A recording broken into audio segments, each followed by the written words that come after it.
Welcome to Smart Listening Lab. Listen, learn, and speak English. Welcome to Smart Listening Lab. Today we're doing a deep dive into top 10 grammar mistakes English learners make and how to fix them. Now, if you're learning English or, even if you just want to polish your skills a bit, understanding these common slip-ups can honestly be a game changer. We've looked at material breaking down the errors people make most often. So our mission today is to unpack these mistakes, not just list them, but understand why they happen, and crucially, give you practical, actionable ways to fix them.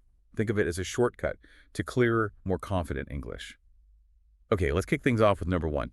It seems basic, but it's surprisingly tricky. Articles, a, and the.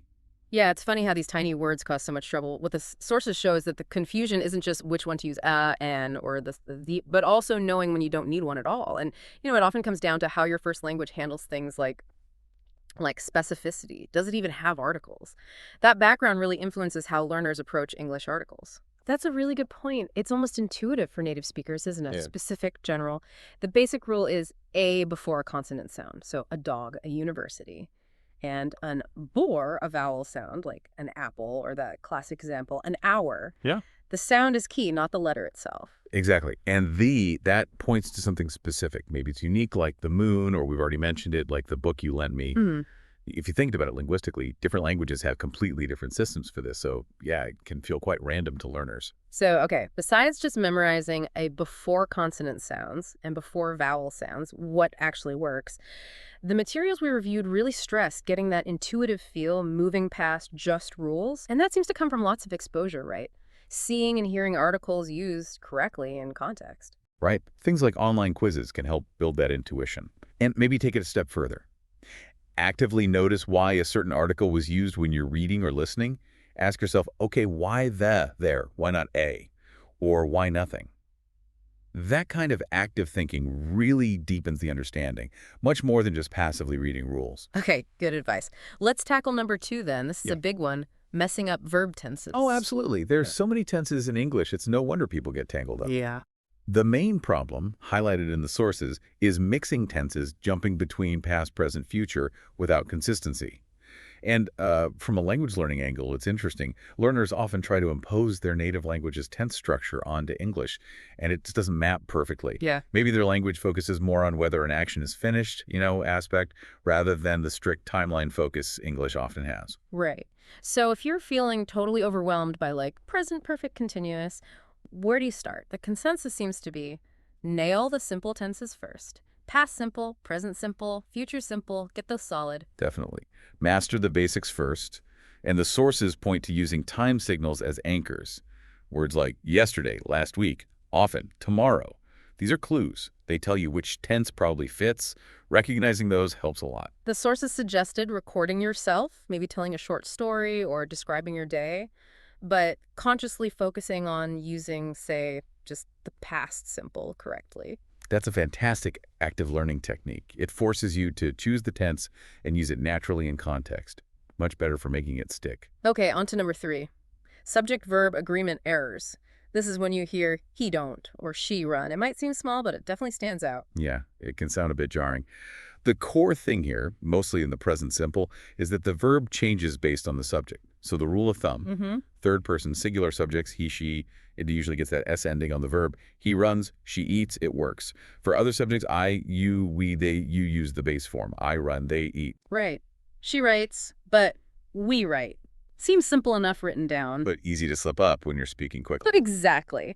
So practice helps. The materials recommended sentence correction exercises that specifically target this. For sure.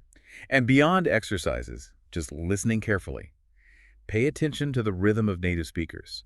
You start to internalize the correct patterns, even subconsciously. Your ear gets tuned to what sounds right. Good point. All right, number 4.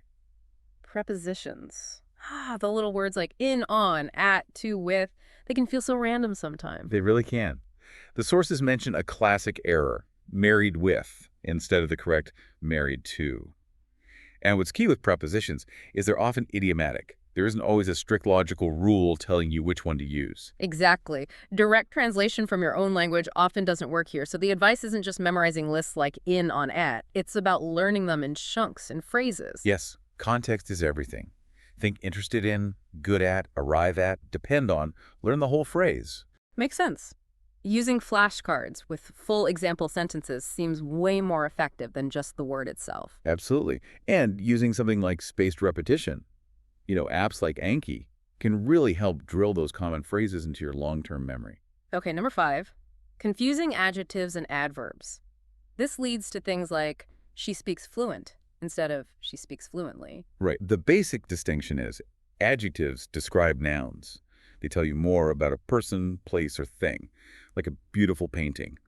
Adverbs, they usually describe verbs. They tell you how, when, where, how much an action is done, like she speaks fluently. And the handy clue is often that mumly ending, isn't it? Quick becomes quickly, slow becomes slowly. That's a very common pattern, yeah. Quick adjective describes the car, a quick car. Quickly adverb describes how it moves. It moves quickly. But learners do need to know it's not a perfect rule. Some adverbs don't end in momely, like fast or well, and some words ending in angly aren't adverbs like friendly. Ah, good point. So the family is a good starting point, but not the whole story. Exactly. The sources suggest reading sentences aloud. You can often hear which sounds right. And fill-in-the-gap exercises specifically for adjectives versus adverbs can help too. Definitely. Targeted practice works. Okay, number 6.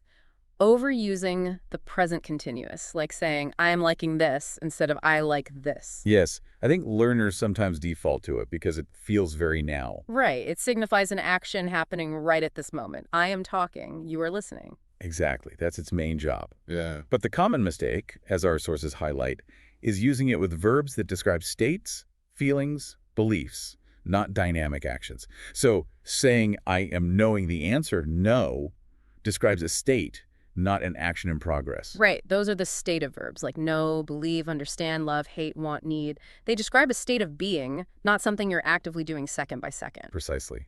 And for those verbs, you generally stick to the present simple. I know, I like, I believe. So the fix is recognizing these stative verbs, maybe making a list. That can certainly help. Yeah. And then consciously practicing. Maybe even saying sentences out loud using them correctly in the present simple. I need help, not I am needing help. Got it. Number 7, double negatives, like I don't want nothing. Ah, yes. Standard English generally follows the rule. One negative per clause is enough to express negation. Using two negatives, like don't and nothing, can sometimes cancel each other out, creating a positive meaning, or it just sounds grammatically incorrect in Standard English. So I don't want nothing technically means I do want something. It's confusing. Exactly. The correct ways would be I don't want anything, using don't as the negative, or I want nothing, using nothing as the negative, just one negative word. So you need to be familiar with the negative words, not no, never, nobody, nothing, and the negative auxiliaries like don't, can't, won't. Right. And the advice is really to pause and think, what do I actually mean to say? Am I denying something? Make sure that the sentence reflects that clearly with just one negative marker. Exposure helps here too, right? Reading and listening to correct English. Absolutely. You absorb the standard patterns. Okay, number 8. Getting the word order wrong in questions. Asking something like, you are coming to the party, with rising intonation, instead of, are you coming? Yes, that's a very common one, often influenced by other languages. In English, especially with auxiliary verbs like forms of be, do, or have, we usually need to invert the subject and the auxiliary verb to make a question. So the statement is, you are coming. The question becomes, are you coming? The are moves before you. That inversion is key. The materials we looked at really emphasize practicing these specific question structures. Yeah, maybe even memorizing basic patterns with flashcards like do you, is she, have they? And online quizzes are good for this too, aren't they? Immediate feedback on question formation. Definitely. Interactive practice helps make it automatic. Number 9, mixing up countable and uncountable nouns.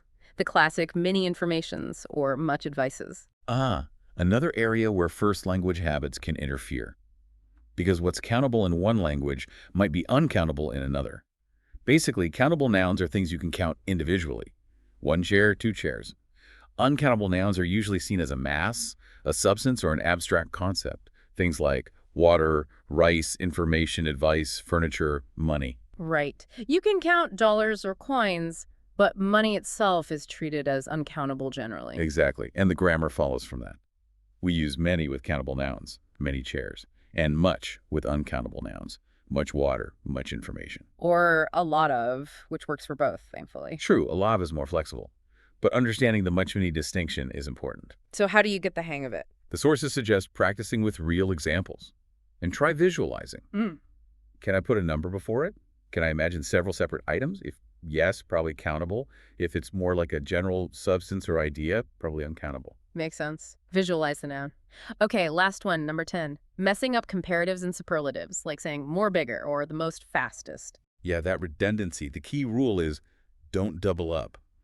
For most short adjectives, usually 1 or 2 syllables, you add for comparative, bigger, faster, nicer, and est for superlative, biggest, fastest, nicest. You don't add more or most to these. Right. No more nicer, just nicer. Exactly. And then for longer adjectives, usually 3 syllables or more, like beautiful, interesting, expensive. That's when you use more for the comparative, more beautiful, more interesting, and most for the superlative, most beautiful, most interesting. You wouldn't say beautiful-er. Some 2-syllable ones can be tricky, though, right? Like happy. Happy or happiest. But modern. More modern, most modern. Yes, there are some gray areas and exceptions, often with 2-syllable adjectives. Yeah. Checking a dictionary or just listening to native usage helps there. And a good practice tip from the sources was simply to compare things around you, out loud. Yeah. This pen is longer than that one. This is the most interesting book I've read this year. Real-time practice. So after covering all 10, what's the big picture for our listeners? Well, really focusing on these top 10 grammar points can seriously boost your clarity, your confidence when you speak or write English. Absolutely. And the consistent message from all the material is practice is everything. Active, regular practice. Check out those grammar apps or websites, Grammarly, Duolingo, BBC Learning English. Use them for daily exercises. Yeah, and immerse yourself. Listen to podcasts, watch videos, movies. Notice how people actually use the grammar. And don't be afraid to write. Use grammar checkers, sure, but use them as a learning tool to see where you're going wrong. But maybe the most important thing is just to speak. Talk to people. Regular conversation, even if you make mistakes, that's how you really solidify things. Couldn't agree more. It's through using the language that it truly sticks. So maybe here's something for you to think about. Which one of these 10 areas feels like your biggest hurdle right now? And thinking specifically, what's one concrete strategy you could try this week to start tackling it? That focused effort can make a real difference. Thanks for tuning in. Keep practicing, and for more English lessons, don't forget to like, subscribe, and share.